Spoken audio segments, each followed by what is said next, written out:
Hello, everyone. My name is Aaron Christensen. This is Horror 101 with Dr. AC, and this is Scare-A-Thon 2023, benefiting the Women's Reproductive Rights Assistance Project. Happy Halloween, everybody.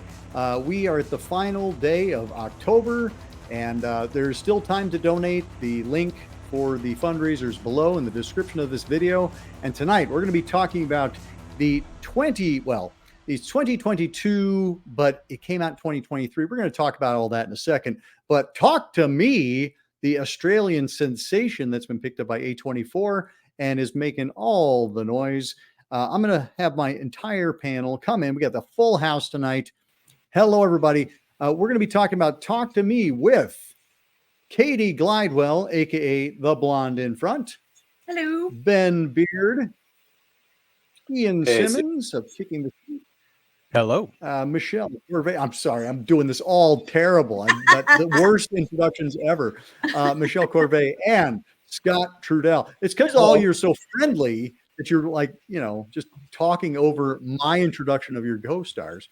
But anyway, we are talking about Talk to Me from 2022. So really quick, I want to just address this whole 2022 business because it had a sneak preview in October of 2022 at the Adelaide Film Festival, but it had its world premiere at Sundance in January of 2023. I'm kind of like, how does that work, guys? Like, is it 2022 or is it 2023? Anyway, it had broad release for May 24 in the summer of 2023, and nobody stopped talking about it since because it is just rocking the house.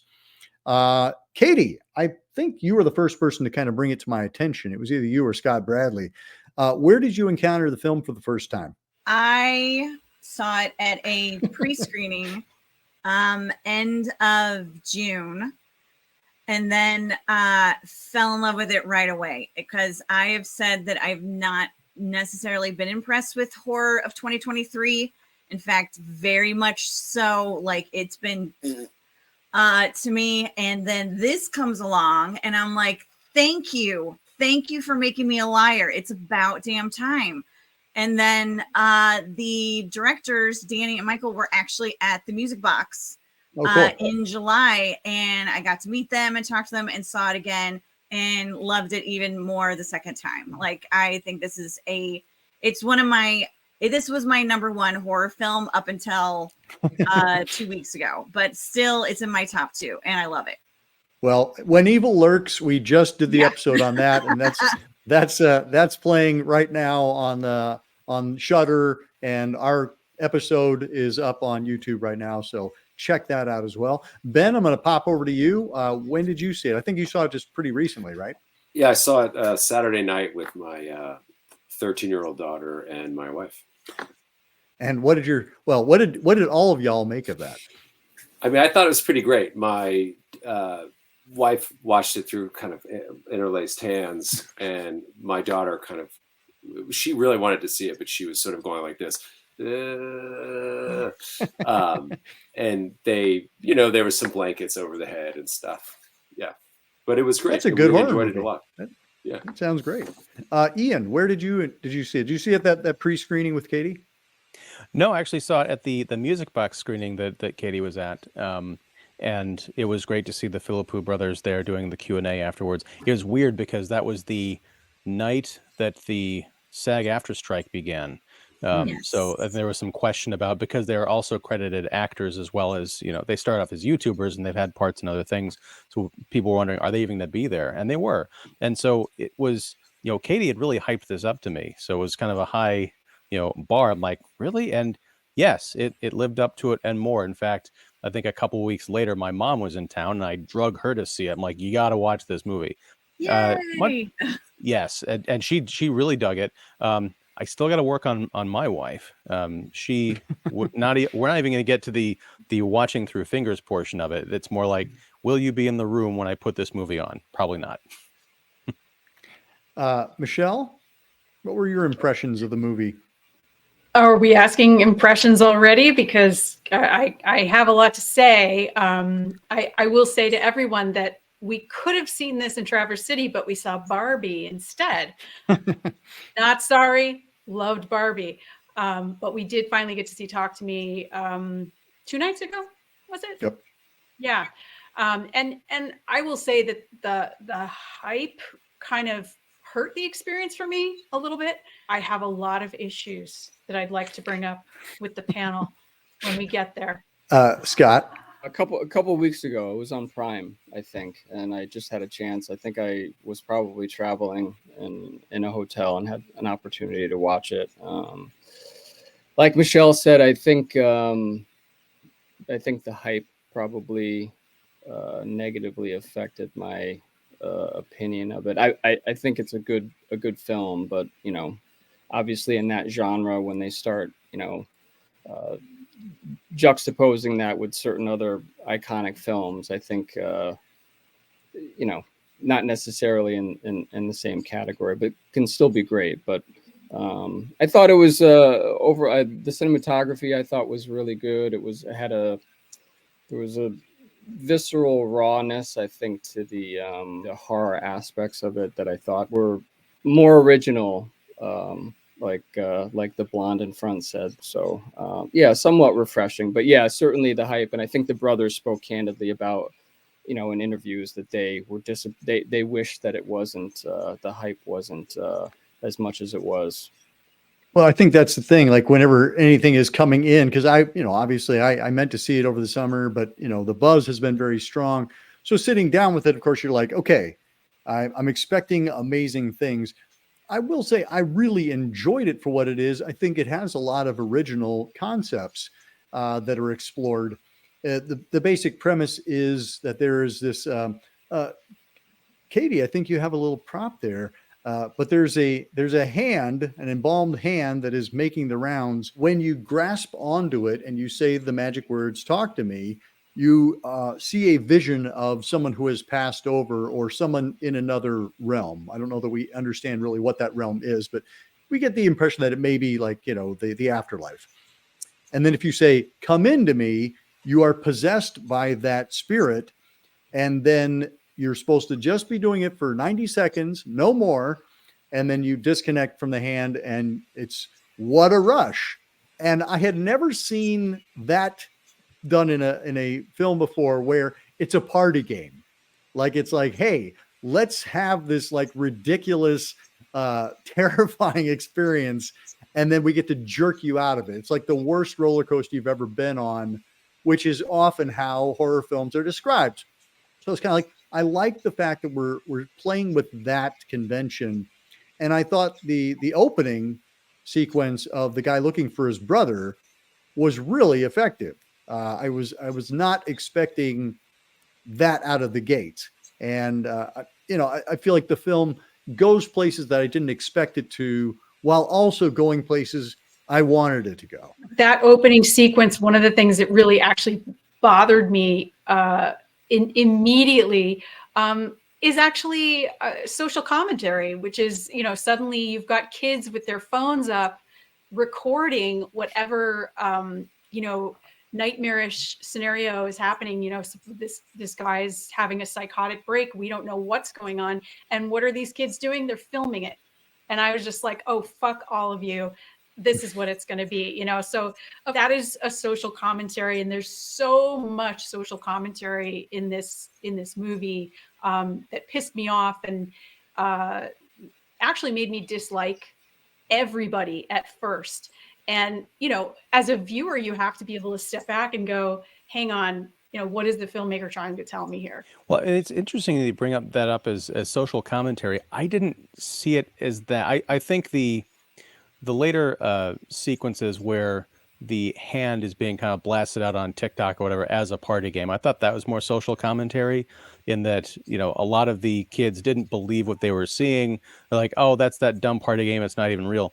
The opening scene where everyone grabbing their phones, I don't know if that's commentary so much as just a reflection of reality, because, we are, not to say how old everybody is on this panel, but I would imagine several generations removed from the Zers or the Zoomers or whatever.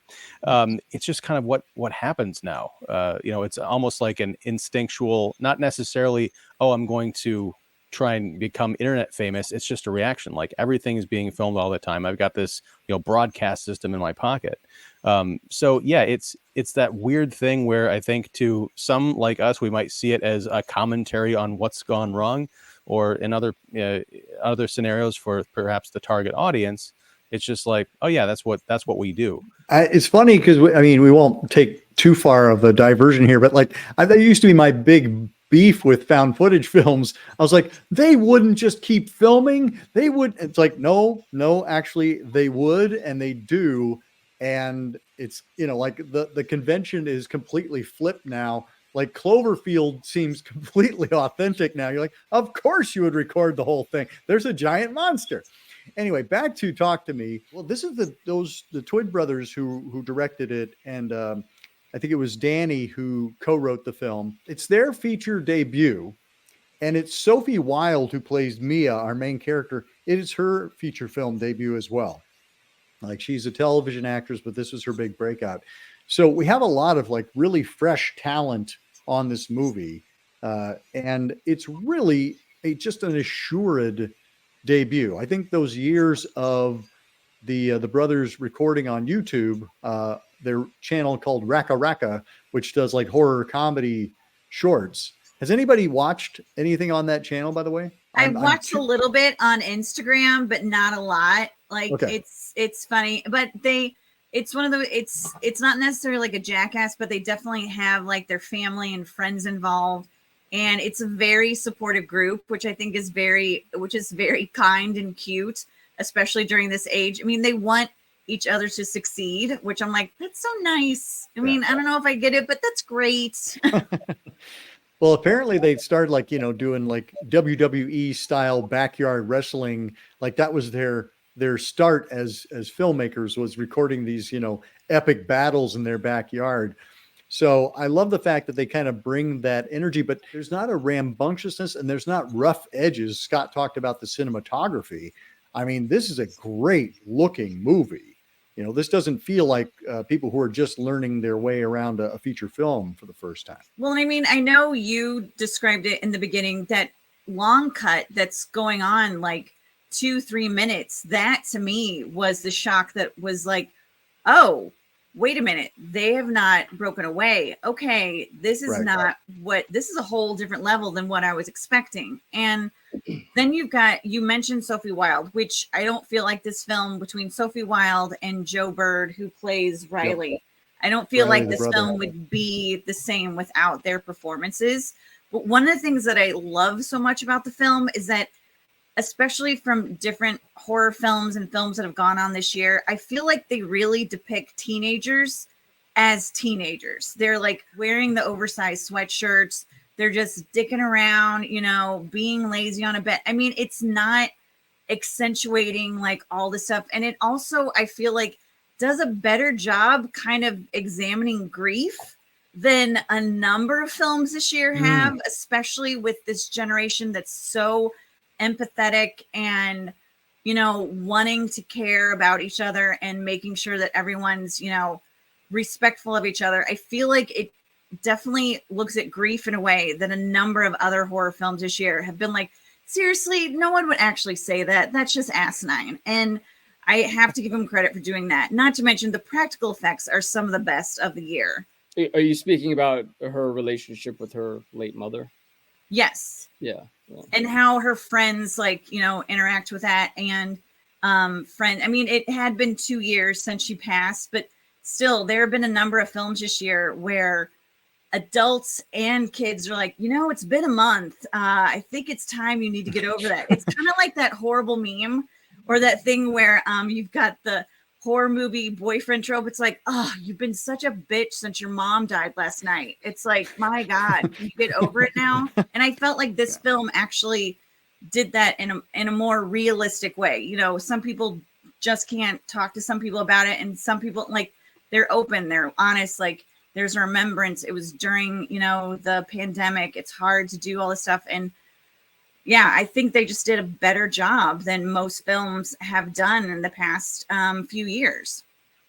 Well, the title itself, I mean, something you just said resonated with me. The idea of like it's this talk to me, which is kind of like get on the thrill ride here. But talk to me, she so wants to see her mom again.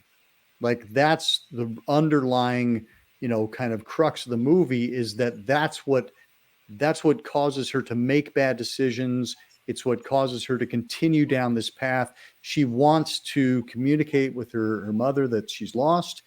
And that kind of drives the whole film. So the fact that, yes, it's absolutely an examination of grief and the kind of the selfishness that feels like self-preservation. I'm going to throw up the spoiler banner just so we can get into some of the nitty gritty here. I just want to throw in, because we were just talking about the relationship with the mother.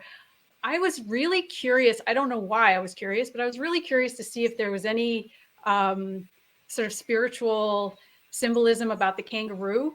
And so, is there anything in Australia that is sort of a spiritual thing with the kangaroo? And Professor Google tells me that kangaroos, if they appear in your life in that culture, there's something regarding the relationship to your mother. And the kangaroo appears several times throughout the movie, which is why I was like, okay, what is this about? What does this kangaroo really mean? I didn't realize that. And the next time I watch Talk to Me, I'm going to definitely look out for that. I mean, of course, there's the injured kangaroo in the road in the beginning with the driving scene, but the other references, I didn't pick up on those.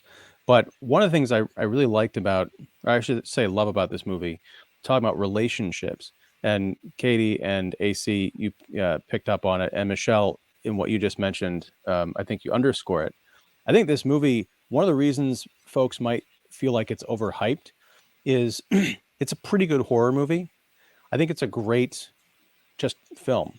It's, if you're going expecting that, when I came out of the theater with my mom, she's like, I thought it was gonna be something different. She thought it was gonna be like a ghost story, or like a Ouija seance kind of thing with all these crazy demons everywhere. It's not, but it is a great, I think, psychological drama. And on second viewing, I really had to wonder, kind of like the Nightmare on Elm Street thing, where does reality begin and kind of fantasy end, or vice versa? Because there is a part of me that thinks that these evil forces that were trying to capture, Mia or these other kids, were messing with her pretty much the entire time, playing on her emotional trauma, manifesting an image of her mother that, probably wasn't her mom on the other side calling to her. Is just something that understood that was the way to get its hooks in.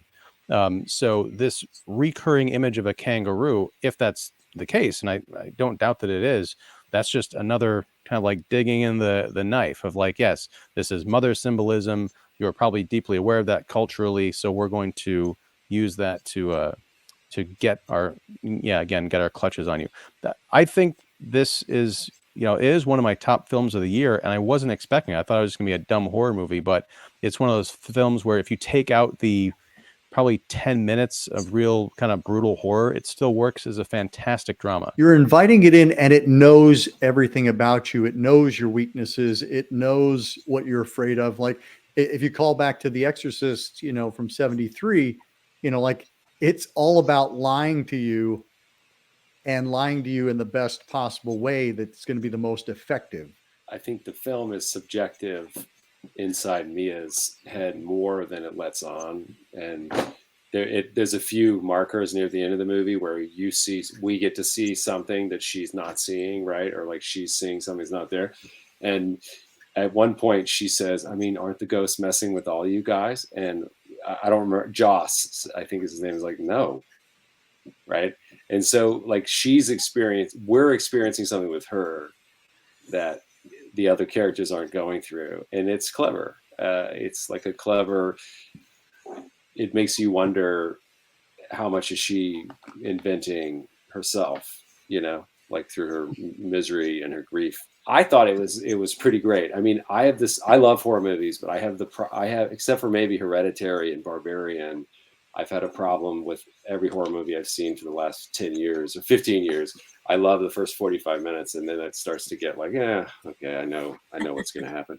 And this movie it was similar. I mean, I kind of knew where it was going, but I still thought it was pretty great. It was executed really well. Can I just comment? Somebody said something about a Ouija board. And Ian, I mean, the reaction I was having every time they did the whole, grab onto the thing, say, talk to me, and then say, I let you in. I was like, oh, fuck no. And every time they did it, I was like, you're nuts. And didn't Mia go over the 90 seconds? Is that what happened? I think that's where. Yeah. Well, I mean, if you want to talk about like commentary, I mean, I'm not in the Philippou's head, but it seems like, we are becoming a frequently less an increasingly less religious, spiritual world, right? And the younger generations coming up are, God, what is that? Except for something you can take in vain. So the idea of these kids playing around with this thing and seeing some weird, trippy shit, as they might say, they might not be afraid of it because they probably don't believe that it's possible. And if they, once they do grab onto it, they're like, oh, this is really cool, but I don't know what this is, but I don't think it's, fire and brimstone or whatever. I like that it is a new take on the kind of Ouija board, seance mythos that I wasn't expecting. And I just have to kind of step back and admire the genius of it, because I never would have thought embalmed hand, you shake this, plaster thing, and then you invite a demon. And I will say, I said it wasn't, it's an okay horror movie. It has probably one of the best jump scares that I've seen that really got me, and was ruined by a music box patron who screamed, right, in my ear as it was happening. But when the little girl says, I let you in, because, one of the little ghost kind of characters that encounters Mia when she is trying to rescue Riley from this, coma, where he's basically being held captive by the spirits on the other side. The little ghost uses that trick on Mia, one of the living, and transports her psychically into hell, essentially. I did not expect that. I've seen creepy little girl characters in these horror movies, left and right. They're not frightening anymore. But this one did something that pulled the rug right out from under me, and I was all for it. And I mean, we've all seen movies of like heroin addicts and cocaine addicts and alcoholics. I mean, none of that looks like fun, but still people get addicted, still people engage in behavior. And you're just kind of like, yes, it's easy to sit back and like, go, I would never do that. But, if you're in the room and somebody's saying, try it, you might. And if you were like, holy shit, that's unlike anything I experienced before, I want to try that again. And so, it's one of those things where I bought it, and I was also like Michelle. I was looking at them like, they don't look like they're having a good time, but then they come out of it. There was talk a couple months ago that there's going to be a sequel to this movie, and all my enthusiasm for this project like completely dried up, because I'm like, no, please do not explain anything. But if there were, I could see them explaining the draw of this, because you're right, when the spirits inhabit these bodies, their eyes turn black, and they just manifest all these weird behaviors, but when they do come out of it, they want to go again. And I feel like there's almost like a side effect of, perhaps this adrenaline rush or this drug euphoric feeling that compels them to come back, more than just I want to see what this next, weird bloated creature is going to be.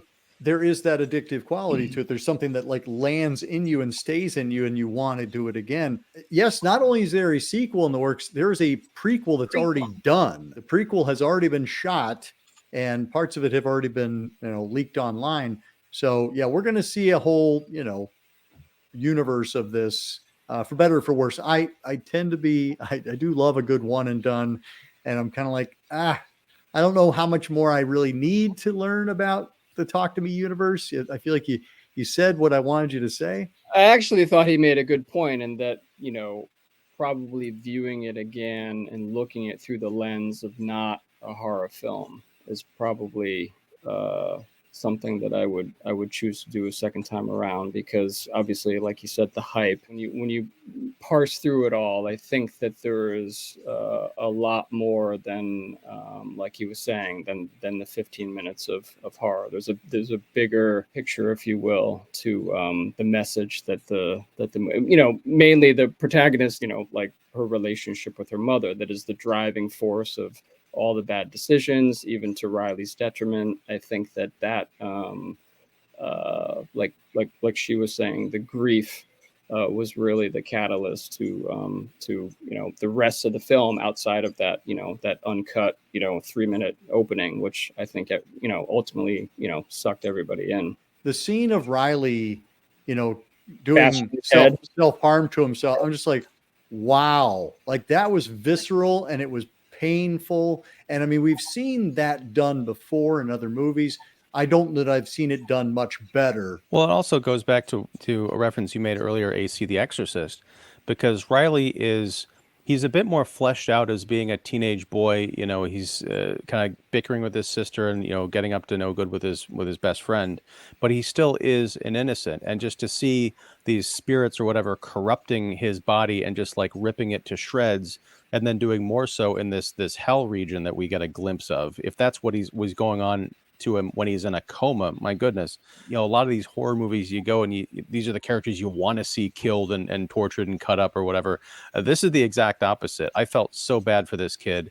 And when you see him, he spends so much of the time of the movie in that swollen, beaten up, scratched up makeup, that when we see him again at the end of the film, Mia's vision of him as he was before, it's shocking. It's like, wow, I forgot what that kid looked like. When we look at generational behaviors, I think that social commentary, and I am a proud Gen Xer, and what was going through my head throughout was, we're seeing this current generation of kids, and we've got the mom who's clearly probably my age, a Gen Xer.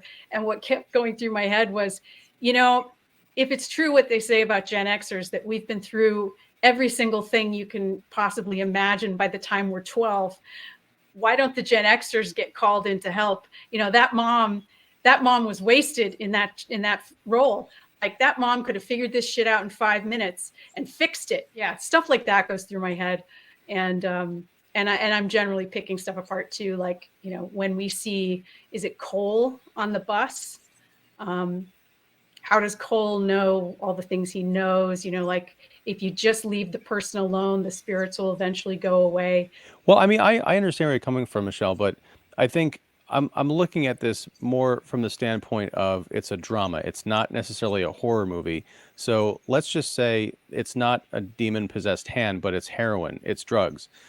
She's a single mother who's trying to raise, 2 teenage kids who aren't getting along at the house. You get the feeling that there was some kind of a recent trauma, whether it's the dad walking out or dying or something like that. She's barely holding it together. I think there's that wonderful scene in the parking lot when she's sitting in the car smoking and her hand is shaking. She doesn't have a support system. There's no other Gen Xers, around. I think that is a bit of commentary that speaks to the alienation of people, nowadays who don't have, community, even among the older, generations, Gen Xers, of which I am one. But also, I don't know exactly what she's supposed to do, because none of her kids or her kids' friends, who she probably doesn't even know, are going to come forward and say what really happened, because that would incriminate them. They're just going to say, I don't know. He fell and hit his head, 37 times. I don't know what you want me to do. Go away, crazy lady. So I understand where you're coming from, but I also think within the reality that this movie is painting, I totally bought it. Well, I definitely thought it was incoherent in its kind of mythology a little bit. Like, sometimes they could call a specific ghost. Usually it was random. Like, she saw a ghost of the burned lady sucking on the foot, like, in the room, which was a great scene. But, like, why is that ghost following her? But then it's her mom sometimes.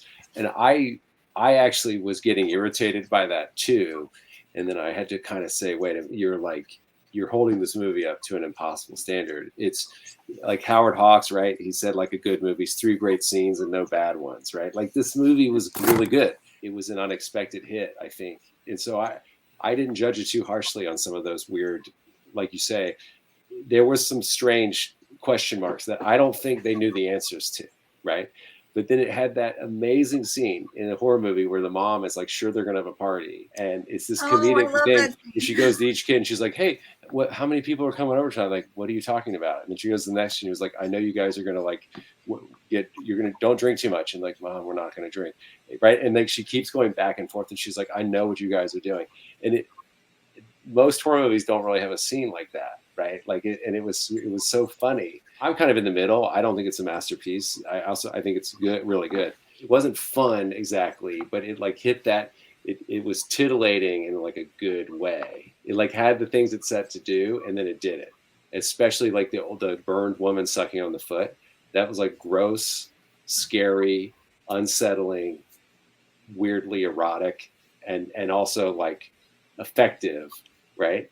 And I was like, okay, this movie's like doing it all in this scene. The toe sucking ghost also is so perfect that it's with the character that it is, who barely holds his girlfriend's hand, and then his ex from 8th grade is like sucking his toes and stuff like that. I praise this film. I know I've hyped it, but one thing, since we do have the spoiler banner on, one scene that in particularly that I did think was a flaw was the way that they handled Mia's dad's somewhat demise, especially when her friend came over, saw him, and then rushed to, and I'm like, so then did she just leave him to die? Because I mean, it's like, did she call 911? She was, what? It's like, hold on, I get it. You're looking out for your brother, but dude, that guy's bleeding out and he's not dead yet. And we saw that. But you made a good point about the kangaroo. One, I actually asked the brothers about that, because to me, the kangaroo scene,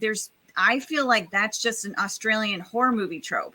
Like there's been so many films that they hit the kangaroo, and then to, be gentle or to ease its pain, they run its head over. Like that's been in the past 5 or 8 ones. And I actually thank them for not doing that, because I feel like that's been overdone.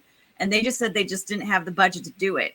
So I didn't, but I like what you said though about the mom thing. I think that actually is much better. So there you go. Well, and that, I asked them about this, why they didn't do CGI, and they said they couldn't afford it. So they did the practical effects. And I'm like, praise be. Thank you. Yep. It looks a hell of a lot better. And yeah, absolutely. Congratulations. I mean, it was made on a $4.5 million budget, and it grossed over $90 million to date.